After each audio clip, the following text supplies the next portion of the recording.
부실측 채권 폭증이라 초유의 사태 임박. 이 말이 여러분 사실일까요? 일단 말입니다. 이 지표부터 먼저 한번 보시죠. 연간입니다. NPL은 부실채권이라는 뜻입니다. NPL 매각 규모를 보면 말입니다.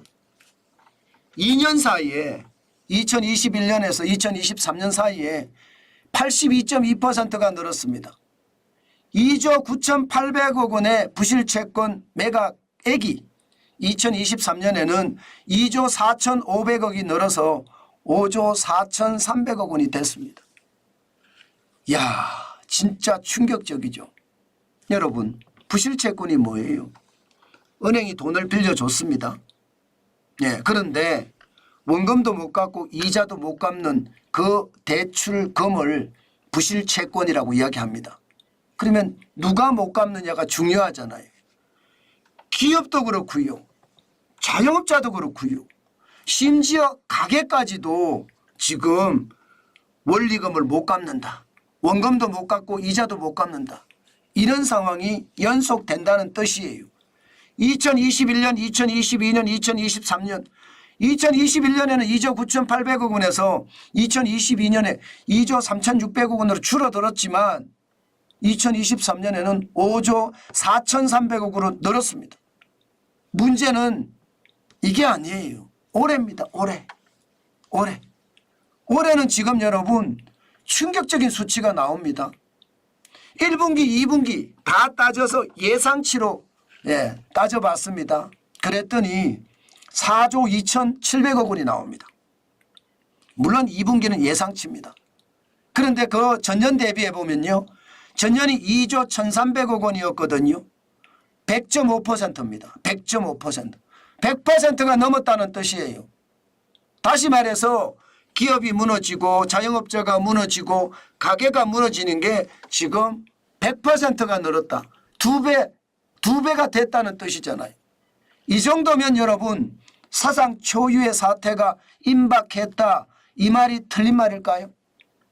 저는 틀린 말이라고 생각하지 않습니다. 그만큼 말입니다. 지금 기업도 그렇고요. 자영업자도 그렇고요. 가게도 그렇고요. 벌어서 이자 한 푼 못 갚는다는 뜻이에요.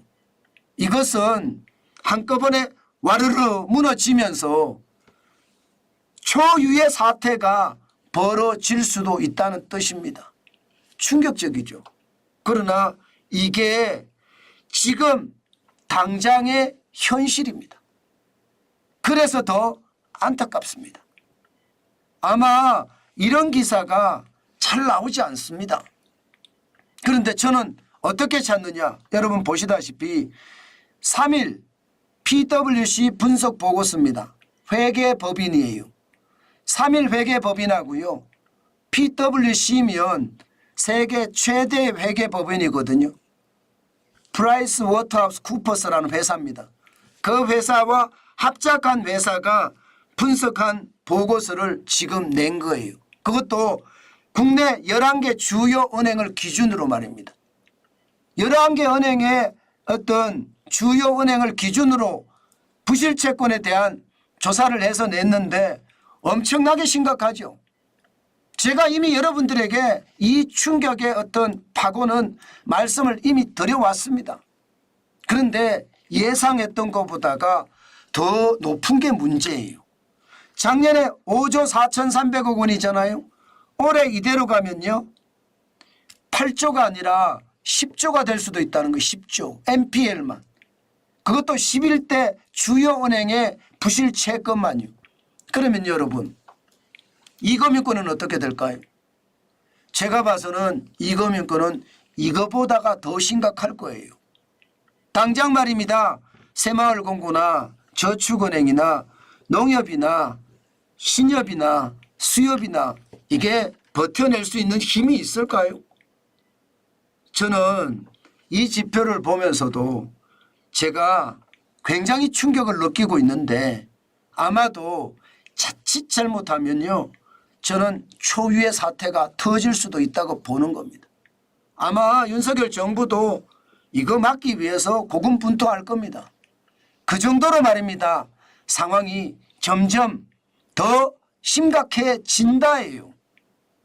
실질적으로 제가 지표를 가지고 설명을 할 때도 국내 은행의 기업 원화 대출 연체율이 2분기 기준으로 0.59까지 올라갔잖아요. 여러분, 2분기 아닙니다. 죄송합니다. 2월 기준으로 0.59까지 올라갔잖아요. 0.59라는 숫자는요. 일반적으로 말입니다.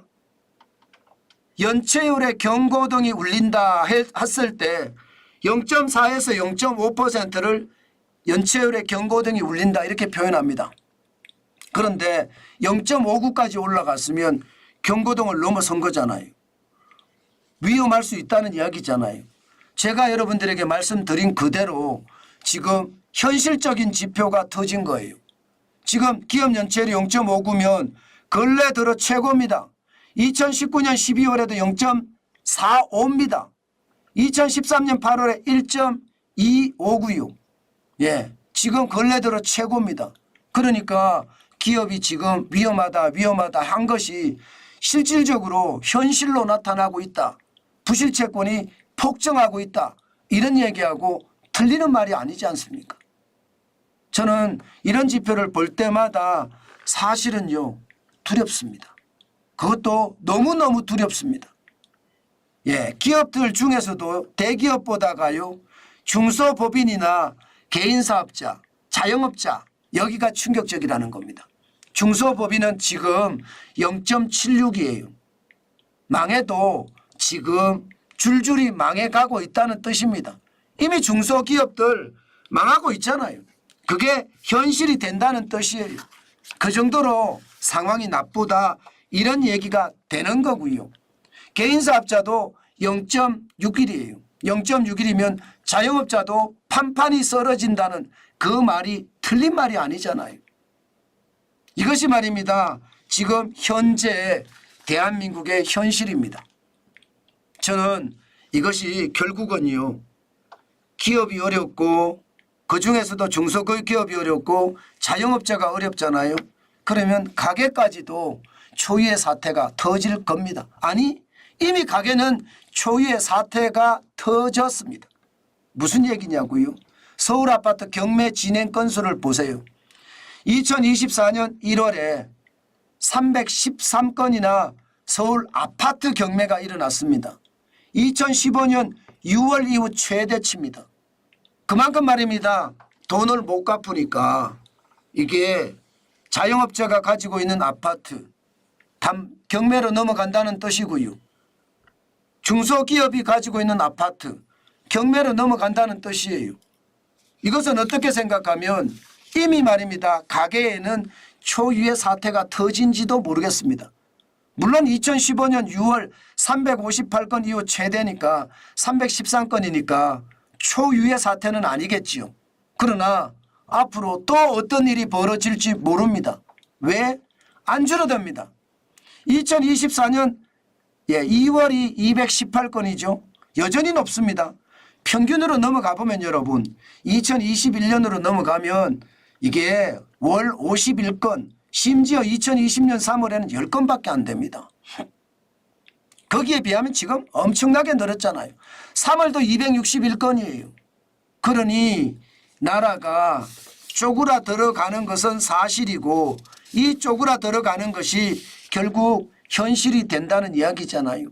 게다가 더 안타까운 것은요.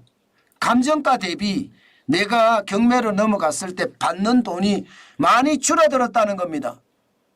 2024년 3월에 보세요. 85.9%거든요. 그러면 내 빚을 갖고 이자를 갖고도 내 손에는 한 푼도 못 진다는 결론이 생기는 건가요? 안타깝죠. 저는 그만큼 말입니다. 경제가 저성장을 거듭하고 금리가 고금리를 계속 유지하는 바람에 자영업자든 중소기업이든 판판이 무너졌다. 저는 그렇게 생각합니다. 이제 중소기업이 무너지고요. 자영업자가 무너지고요. 결국은요. 이금융권까지도 무너질 수 있다는 것. 저는 충분히 생각을 해야 되고요. 거기에 대한 아주 강력한 대응책 저는 마련해야 된다고 봅니다. 그렇지 않고요. 안주하고 있다가는요. 저는 시장의 위기 제대로 보지 못한다고 생각합니다. 그러면 부자가 될 수 있는 기회를 놓칠 수도 있는 것은 당연하고요. 내 자산도 제대로 지키지 못할 수 있다는 것. 한 번쯤 시장을 보면서 저는 경계심을 가져야 된다. 그 말씀 여러분들에게 강조합니다. 그만큼 상황 자체가요. 지금 굉장히 나빠진다는 의미입니다. 저는 여러분들이 확실한 경계감을 가지고 시장에 강력하게 대응하는 것 반드시 저는 필요하다고 생각합니다. 단순하게 시장을 봐서는 안 됩니다. 뭐 정환진이가 계속 말입니다. 비관적인 이야기만 한다. 그렇게 생각해도 안 돼요. 왜냐고요? 제가 지표만 가지고 이야기하잖아요. 그렇기 때문에 여러분 우리는 미리미리 대응하는 자세 저는 그 어느 때보다 진짜 중요하다고 저는 진짜 소리 높여 외칩니다. 그래야지 되니까 말입니다. 예, 오늘도 여러분 제가 말씀드린 이야기가 저 친구는 맨날 비관적으로 말해. 그렇게 이야기하지 마시고요. 지표를 가지고 이야기하기 때문에 이게 진짜야. 이렇게 일어날 가능성이 많아. 그렇게 인정해 주시면 감사하겠습니다.